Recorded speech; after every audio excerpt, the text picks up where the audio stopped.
12 जून 1974 जब पटना यूनिवर्सिटी के आरएसएस कार्यकर्ता अश्विनी चौबे को गिरफ्तार किया गया। अश्विनी चौबे जेपी आंदोलन के केवल सक्रिय कार्यकर्ता ही नहीं थे, बल्कि उन्होंने चीनी मिलों के घोटाले से जुड़े कांग्रेसी सरकार के दस्तावेज प्रेस को लीक किए थे। इस कारण अगले करीब 3 साल तक चौबे को फुलवारी शरीफ जेल, आरा जेल, बक्सर जेल में कैद रखा गया।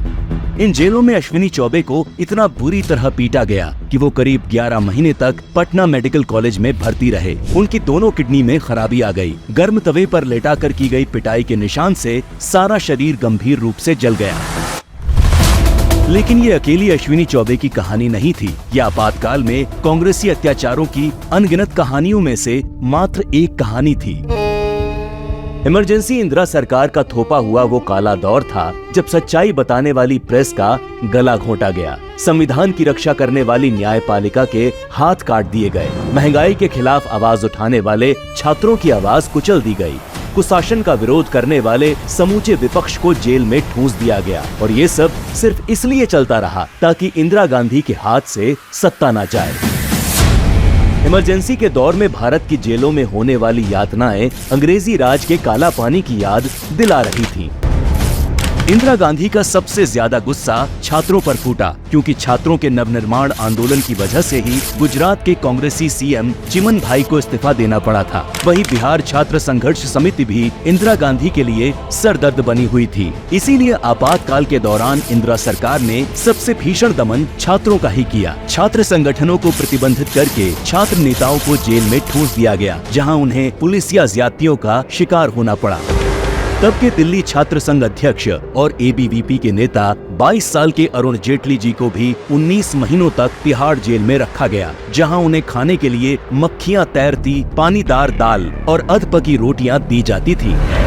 दिल्ली के जसवीर सिंह को उल्टा करके इस तरह पीटा गया कि चोट के प्रमाण न रहे। रेलवे ट्रेड यूनियन नेता जॉर्ज फर्नांडिस के भाई लॉरेंस फर्नांडिस को इतना पीटा गया कि वो सालों तक सीधा खड़ा नहीं हो पाए। इस दौरान किश्तया गौड़ और भूमया तक को फांसी दे दी गई।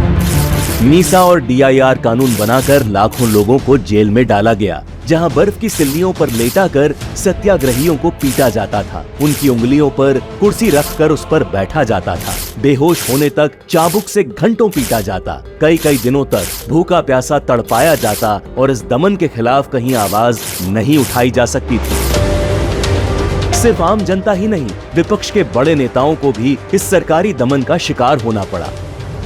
25 जून 1975 को जयप्रकाश नारायण ने दिल्ली के रामलीला मैदान में करीब 1 लाख लोगों की जनसभा को संबोधित किया, जहां उन्होंने कांग्रेसी सरकार को चुनौती देते हुए सिंहासन खाली करो कि जनता आती है नारा लगाया। इस सभा से इंदिरा गांधी इतनी घबरा गईं कि तुरंत जेपी समेत सभी प्रमुख विपक्षी नेताओं को गिरफ्तार करने का आदेश देते हुए उसी रात देश पर आपातकाल थोप दिया गया।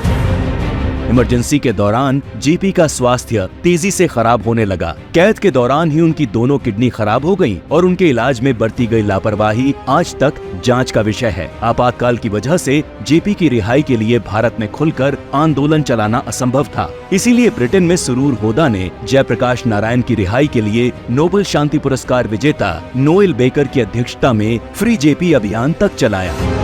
जेपी की तरह ही वाजपेयी जी को भी आपातकाल के दौरान खराब स्वास्थ्य की वजह से कई महीनों तक एम्स में भर्ती रहना पड़ा। आगे भी लंबे समय तक वाजपेयी जी को आपातकाल के दौरान उपजी स्वास्थ्य समस्याओं से जूझना पड़ा। इसके अलावा मोरारजी देसाई, चौधरी चरण सिंह, लाल कृष्ण अडवाणी, विजय राजे सिंधिया, मुलायम सिंह यादव, महारानी गायत्री देवी, राज नारायण, जेबी कृपलानी, जॉर्ज फर्नांडिस जैसे नेताओं को आपातकाल के दौरान जेल में बंद रखा गया।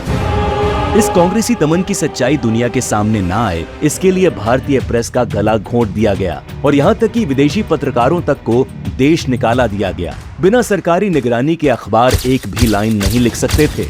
अखबारों के असली संपादक पुलिस अधिकारी बने बैठे थे। आपातकाल के 19 महीनों में 327 पत्रकारों को जेल, 3801 अखबार जब्त, 290 के सरकारी विज्ञापन बंद, करीब 60 लाख लोगों की नसबंदी, करीब 5 से 7 लाख लोग हुए बेघर। आज चाहे कांग्रेस अपने इस कलंकित तानाशाही इतिहास को छुपाकर कितना भी लोकतांत्रिक फ्री स्पीच की बात करे, लेकिन भारत की 140 करोड़ की जनता इस कांग्रेसी दमन को न भूलेगी न माफ करेगी।